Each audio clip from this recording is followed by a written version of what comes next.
So yung pagiging kanal, never mawawala sa akin. This time around kasi I have to be very very serious for the role, not Trisha Perez. So that's why may method ko po talaga yung pagiging serious. And of course, ayoko rin naman na laro-laruin yung isang seryosong film.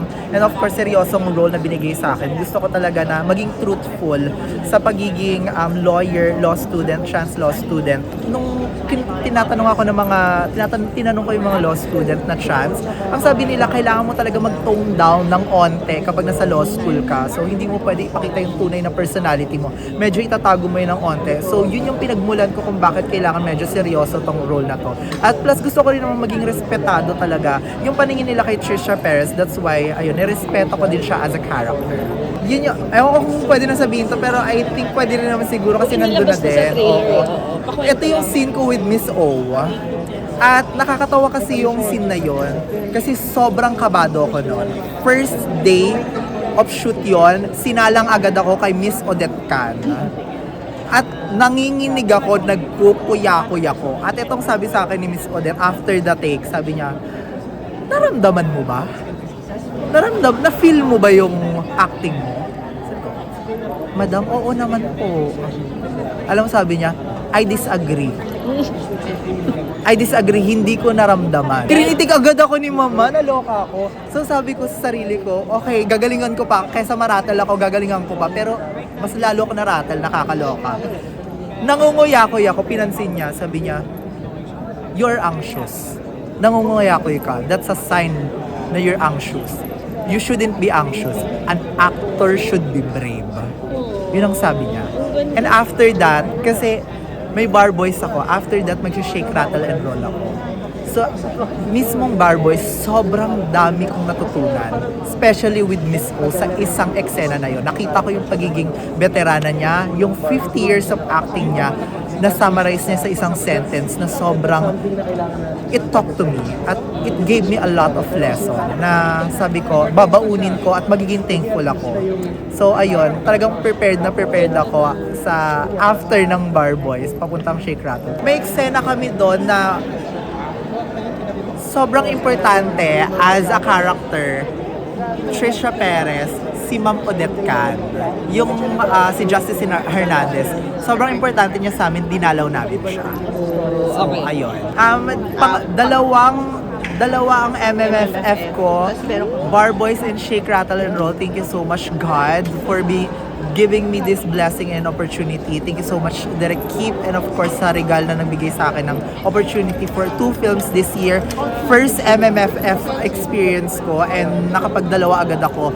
Pagod na pagod ako pero hindi ako nagre-reklamo. Talagang ginagalingan ko talaga dahil nire-respeto ko ang craft, nire-respeto ko ang art at sobrang natutuwa ko dahil passion ko.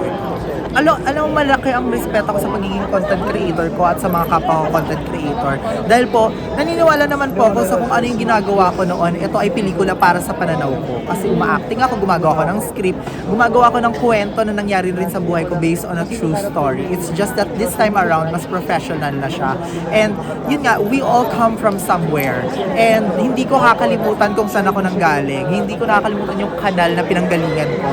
That's why naniniwala ako na anywhere I go, I consider myself as kanal.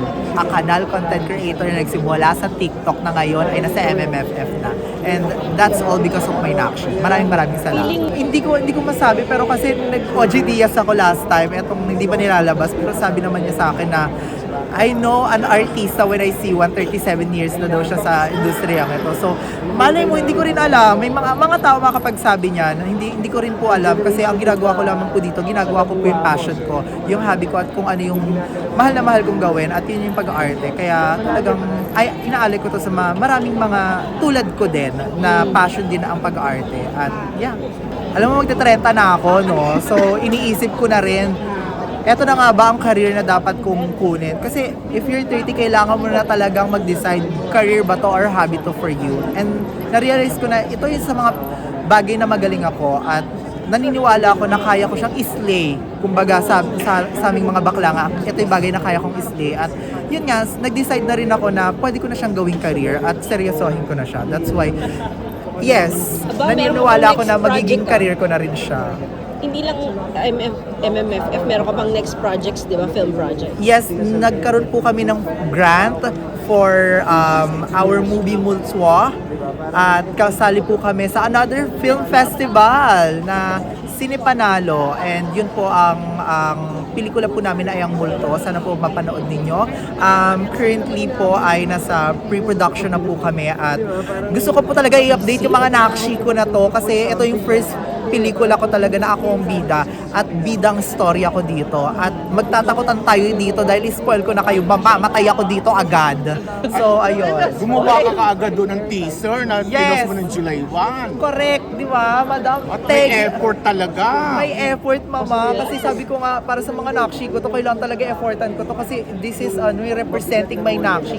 Kaso nga lang, patay agad ako dito, so nakakaloka. Actually nga, hindi ko napanood si Martin, pero marami akong nabalitaan sa kanya na sobrang galing daw ni Kuya Martin at sobrang, alam ko naman, naniniwala ko, nanlalamon talaga si Martin ever since. So, alam mo yun, pasensya na Martin kung bakit hindi ako nakapanood kasi, alam mo yun, medyo busy ng onte, pero yes, I'm excited makita ka sa set. I love you, pasabog ka. Sobrang saya ako kasi lahat makakapanood, lahat ito'y para sa lahat. Ay alay naman to para sa ating bansa. It's a love letter for the country. Wala kang reklamo na PG siya. Walang reklamo, mama, di ba? Fair and square to. This time around, yes, islay kayong lahat dyan sa opisinang yan. Charot.